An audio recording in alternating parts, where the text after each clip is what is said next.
In this video, we're going to talk about foam rolling the hips. Now, when we're looking at the hips, I always think about like if I'm facing straight on here being 0 degrees and out to the side being 90 degrees. I'm aiming for right about 45 degrees. So I kind of want to split the difference. I don't want to work all the way out to the side, but I don't want to work straight on. So I'm working, like I said, right here in this kind of hip flexor area. And we're gonna target this. So like I said, think about 45 degrees out right here.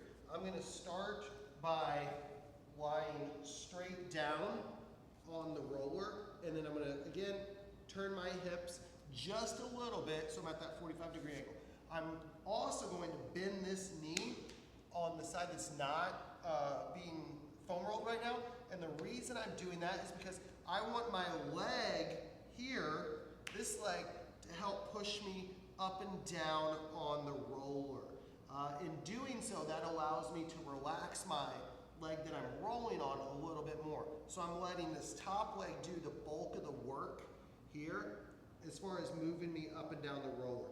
Now, on this right here, I'm working a little bit below the hip bone, so I don't want to go over the hip bone. So I'm working like all the way up to the hip bone, just below that, and then about mid-thigh is kind of a general rule of thumb. So I'm gonna go nice and slow, foam rolling right here. I can change the angle that I'm targeting the tissue just a little bit. But again, ideally, I'm gonna aim for about that 45 degree angle.